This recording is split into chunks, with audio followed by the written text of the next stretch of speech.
প্রথম formula I is equal to পেলাম হচ্ছে কিউ বাই টি, কারেন্টের ফর্মুলা হচ্ছে চার্জ ডিভাইডেড বাই টাইম।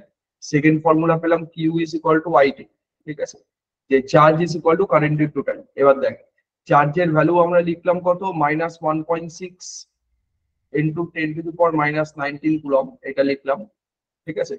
এবার আমি বলছি যে টাইম আমার কাছে সাপোজ 1 সেকেন্ড আছে, 1 সেকেন্ডের মধ্যে দিয়ে কতটা কারেন্ট যাচ্ছে সেই কারেন্টের ভ্যালুটাকে আমি দেখতে চাইছি। তো কারেন্টের ভ্যালুটাকে দেখবো আমরা কিভাবে। দেখো প্রথম কথা হচ্ছে যে আমি যদি বলি যে 1 সেকেন্ডে টাইম যখন আমার 1 সেকেন্ড, তো এই টাইম 1 সেকেন্ডে, টাইম ইকুয়াল টু 1 সেকেন্ডে N number of electron, N number of electron pass করছে। 1 সেকেন্ডে তারের মধ্যে দিয়ে এন সংখ্যক ইলেকট্রন পাস করছে, এটা ফার্স্ট বলছি। 1 সেকেন্ডে তারের মধ্যে দিয়ে এন সংখ্যক ইলেকট্রন পাস করছে। ঠিক আছে, 1 মিনিট দাঁড়াও তো।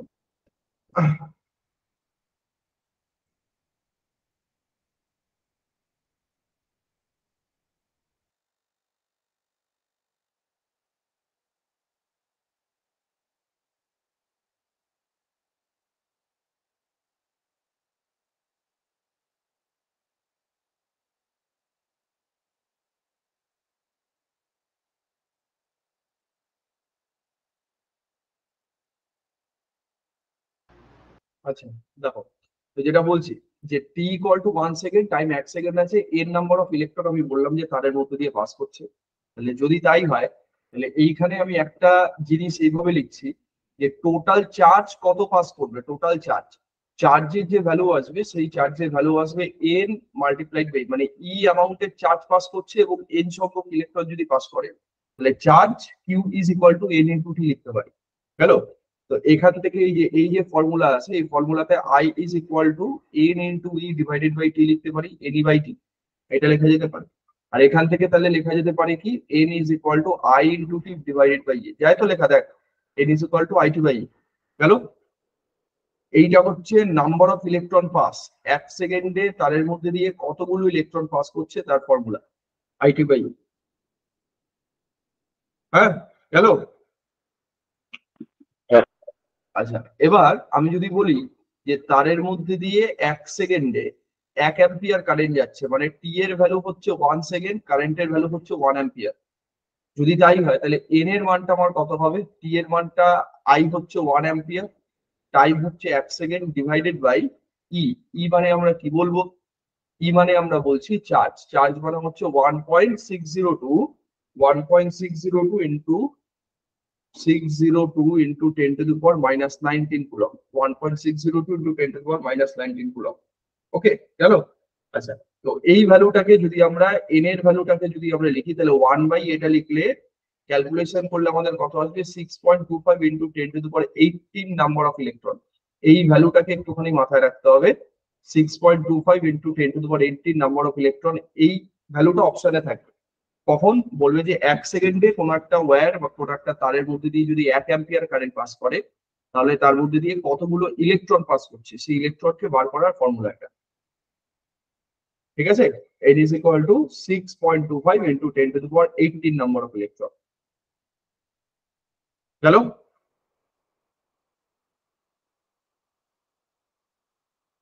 হুম,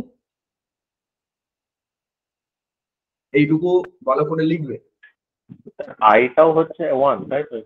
আইটা হ্যাঁ, মানে আমি বলতে এক চাইছি যে 1 সেকেন্ডে তারের মধ্যে দিয়ে 1 অ্যাম্পিয়ার কারেন্ট ফ্লো করছে, তো কারেন্ট ফ্লো করা মানে যদি ইলেকট্রনের ফ্লো হয় তাহলে 1 সেকেন্ডে 1 অ্যাম্পিয়ার কারেন্ট ফ্লো এর জন্য তারের মধ্যে দিয়ে কতগুলো ইলেকট্রন পাস করতে হবে, এটার সিগনিফিকেন্স হচ্ছে তাই, মানে এটা তার, ঠিক আছে। এই একটা তারের মধ্যে দিয়ে 1 সেকেন্ড আমি বললাম, T is equal to 1 second বললাম, আর current I is equal to 1 ampere বললাম, তাহলে 1 সেকেন্ডে 1 অ্যাম্পিয়ার মানে এর মধ্যে থেকে তো ইলেকট্রন পাস করবে, এর মধ্যে থেকে তো ইলেকট্রন যাবে, তো এই নাম্বারটা হচ্ছে এই নাম্বারটা। হ্যাঁ, গেল? আচ্ছা, এবারে একটা জিনিস এখান থেকে একটুখানি লক্ষ্য করার বিষয় আছে, সেই বিষয়টা হচ্ছে যে আমি যদি এরকম বলি, ভালো করে দেখো, আমি যদি বলি যে কিউ অ্যামাউন্টের চার্জ কোনো একটা জায়গাতে প্লেস করা, ভালো করে বুঝবে, কিউ অ্যামাউন্টের চার্জ কোনো একটা জায়গাতে প্লেস করা তার মানে হচ্ছে তার চারদিকে একটা ফিল্ড জেনারেট হবে, যেই ফিল্ডটাকে আমি বেসিক্যালি বলবো ইলেকট্রিক ফিল্ড। এই যে ফিল্ডটা আছে, এই ফিল্ডটাকে বলা হয় হচ্ছে তড়িৎ ক্ষেত্র। তো ইলেকট্রিক ফিল্ডের নানান রকম ডেফিনেশন হতে পারে, নানান রকম কনসেপ্ট হতে পারে। চার্জের আমাদের যেমন টাইপস দুটো টাইপের হয়, একটা প্লাস কিউ একটা মাইনাস কিউ। তো ধরো সাপোজ আমি বলে দিলাম এই চার্জটা হচ্ছে কিউ পরিমাণ চার্জ প্লাস কিউ, হ্যাঁ, কিউ পরিমাণ চার্জ প্লাস কিউ আছে। তো এখান থেকে একটা ডিস্টেন্সে মাইনাস কিউ অ্যামাউন্টের একটা চার্জ রাখা আছে, গেল?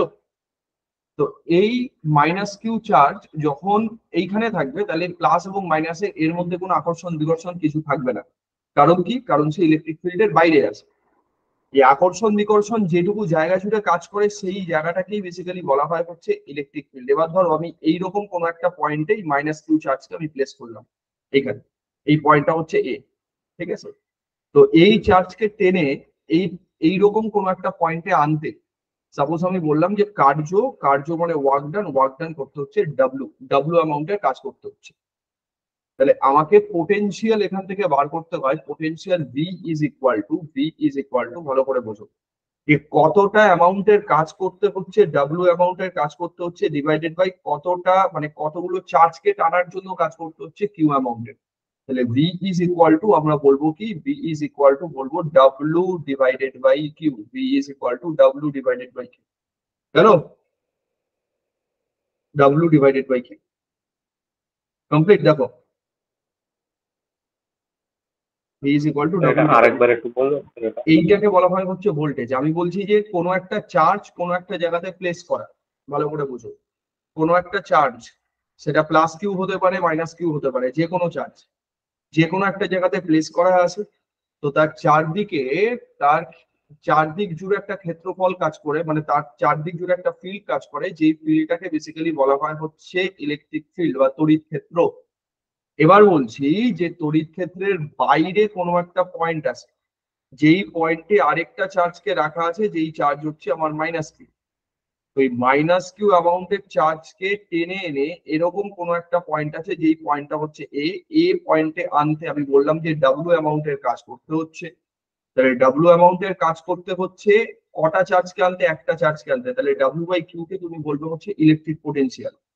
এই যে ভি লিখলাম, এই ভি কে বেসিক্যালি বলা হয় হচ্ছে ইলেকট্রিক পোটেনশিয়াল। এটাকে তুমি বলবে যে এইটা হলো আমাদের তড়িৎ বিভব, ইলেকট্রিক পোটেনশিয়াল, গেল? এইটা ব্যাপার। এবার এখান থেকে কি জানতে চাইবে? ইলেকট্রিক পোটেনশিয়ালে তোমাকে বলবে যে এর ইউনিট বলো। ইলেকট্রিক পোটেনশিয়ালের ফার্স্ট হচ্ছে এসআই ইউনিট, এটা ডিরেক্ট জানতে চাইবে। ইলেকট্রিক পোটেনশিয়ালের এসআই ইউনিট কি হবে? দেখো, কার্য, কার্য মানে জুল, ঠিক আছে? কার্যের ইউনিট হচ্ছে জুল। আর কিউ, কিউ মানে হচ্ছে চার্জ, চার্জ মানে হচ্ছে কুলম, তার মানে হবে জুল পার কুলম। এই জুল পার কুলমকে বেসিক্যালি আমাদের এক কথাতে বলা হয় হচ্ছে ভোল্ট, গেল? তাহলে তোমার হচ্ছে ইলেকট্রিক পোটেনশিয়ালের ইউনিট, সেটা ভোল্ট বলবে। মানে চার্জ ফ্লো হচ্ছে, হ্যাঁ, চার্জ ফ্লো হয় কার জন্য? ভোল্টেজের জন্য। এটা হলো মেন ব্যাপার, এটাকে বলে ইলেকট্রিক পোটেনশিয়াল। এবার মানে ইলেকট্রিক পোটেনশিয়াল এখানে এ পয়েন্ট লিখতে হবে, কারণ মানে ইলেকট্রিক পোটেনশিয়াল কোনো একটা পার্টিকুলার পয়েন্টের মানে এ পয়েন্ট, ঠিক আছে? কমপ্লিট? তাড়াতাড়ি লিখবে একটু।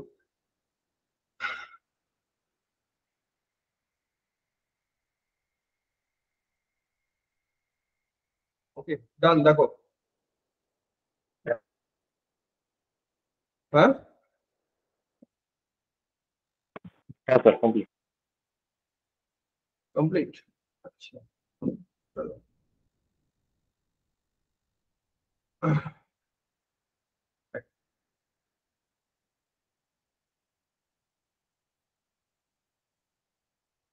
ওকে, এটা গেল। আচ্ছা, এবার একটা জিনিস দেখো ভালো করে। সেটা হচ্ছে, আমি যদি বলি এখান থেকে একটা কনসেপ্ট আমি বলছি। কনসেপ্ট হচ্ছে ধরো ওহমস ল বা ওহমের সূত্র। ওহমস লটা কি? এক মিনিট দাঁড়াও।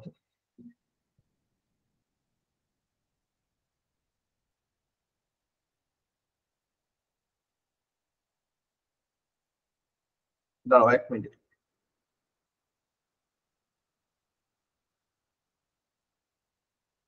সিস্টেমে কিছু প্রবলেম হচ্ছে।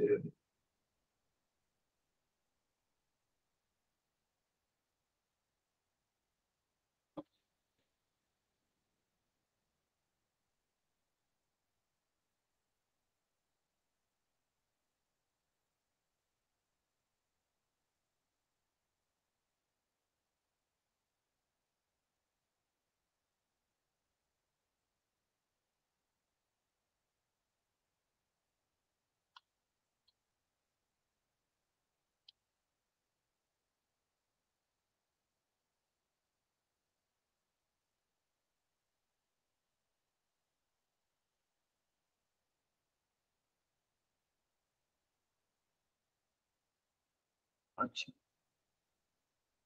নাও যেটা বলছিলাম। আচ্ছা আবার স্ক্রিন দেখা যাচ্ছে তো? হুম। আচ্ছা দেখো, তো ওহমস ল থেকে আমাদের যেটা মাথায় রাখতে হবে সেটা হচ্ছে যে এই যে কারেন্ট পাস করে যেটার জন্য আমি বলছি, কারেন্ট পাস করে কার জন্য? বলবে পোটেনশিয়াল ডিফারেন্সের জন্য। এটা তার আছে, ঠিক আছে, এটা তার আছে। এবার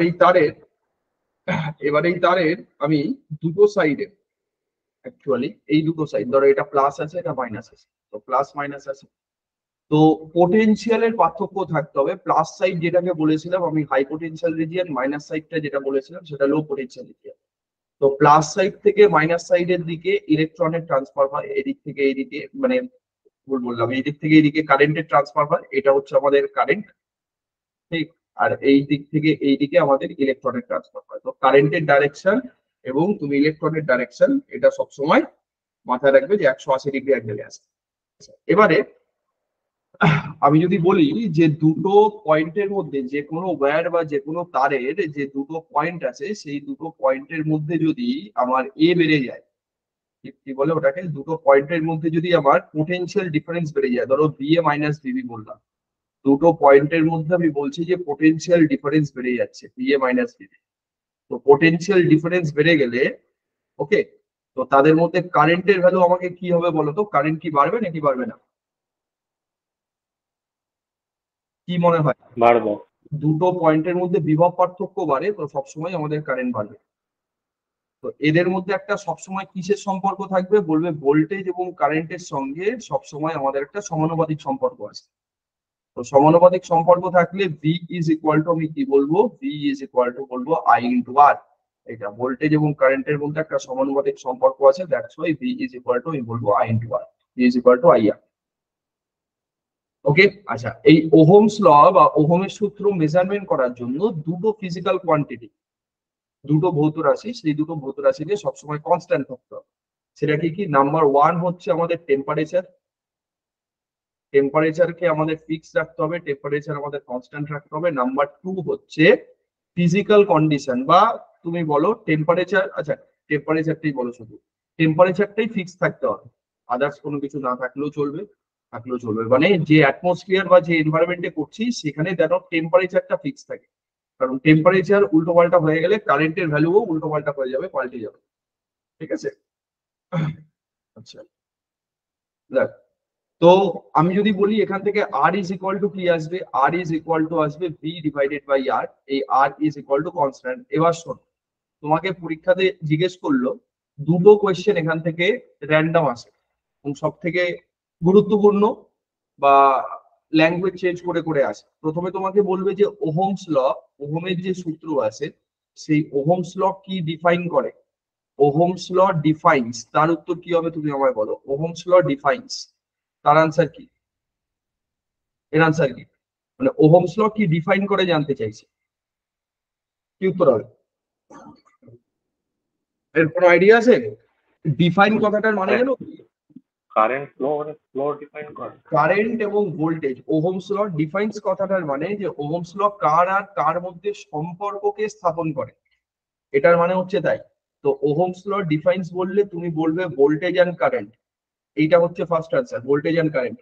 আর যদি তোমাকে বলে যে Ohm's law result, Ohm's law বা ওহমের সূত্র, এই ওহমস ল এর রেজাল্ট কি আছে, মানে রেজাল্ট মানে হচ্ছে ওহমস ল থেকে আমরা কি পাই, এর উত্তর কি কি হবে? এটার আনসার, রেজাল্ট বললে বলবে রেজিস্ট্যান্স, ঠিক আছে। ওহমস ল ডিফাইন্স একরকম আনসার, আর ওহমস ল রেজাল্ট আরেক রকম আনসার।